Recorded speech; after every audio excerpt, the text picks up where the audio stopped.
food is not a commodity. Food is not just a product that you buy and consume. It's feeding us and it's feeding the planet as well. I see a future of food where quinoa, where acai, where millet, where fonio are consumed mostly by the local communities that need it the most. There's no agriculture without nature. Biodiversity is the foundation of our food system. It's the foundation of our life. Like the grammatic for our language, we need biological diversity, but also cultural diversity in order to frame some policies which are coherent and most especially fair. For the last 3 days, we gathered some of the most important thinkers, inspiring leaders, and representatives from international NGOs, UN agencies, that can push together for a transformation of food systems to include more biodiversity in our diets, in production, in food supply chains. So within this space, nature and biodiversity and its interest is actually going up. Well, climate change is actually going down. So as a biodiversity conservation organization, what we're seeing is that when we're talking about shaping future policy and messaging, that the biodiversity and nature message is actually the thing that we can still hang our hat on. So there's something kind of cool about having nature as being like the grounding force.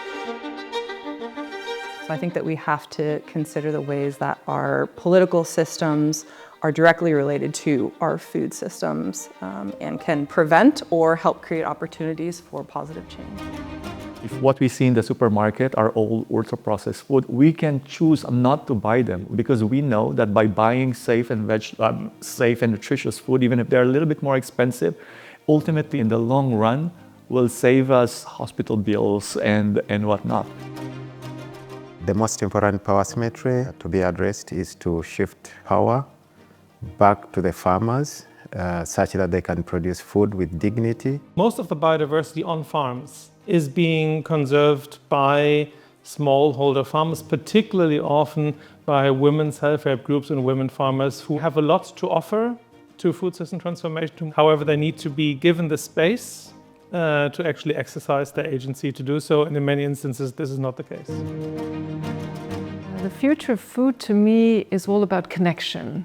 So it's being much more connected to nature, being connected to other people, connected to the people producing our food, so connected to farmers. People having access to affordable food that is available within their food environment, that are affordable also for many low-income consumers, which are actually also promoting their health. Being able to consume as diverse as possible within my own cultural beliefs, also really bringing back also the forgotten, neglected, underutilized, indigenous, whatever term you want to use, revalorizing also that knowledge around those foods who is often being forgotten a little bit. We, in this case, as policymakers or the states, we need to not only privilege the market-driven mechanism, but also we need to subsidize, we need to legalize, we need to empower other allocation mechanisms. Educate yourself. Where does your food come from? Go to your local market, talk to your farmer, listen to the challenges they face. Read the backs of the labels of the food you buy in the grocery store and look up online. What are their practices? Because every dollar that we spend is a vote. Give a chance to alternative systems that are not mainstreamed, for example, agroecology, that are based on these social and ecological principles, and that are being championed from the ground by actors that are actually producing the most nutritious food that we have. Recognize the dire situation that we're in, but really identify these positive solutions. I'm talking everything from local groups of young people finding new ways to access land to grow food in fair ways, all the way to the global level where networks of people are coming together to try and challenge power, support them, and engage with them to push forward change for the better.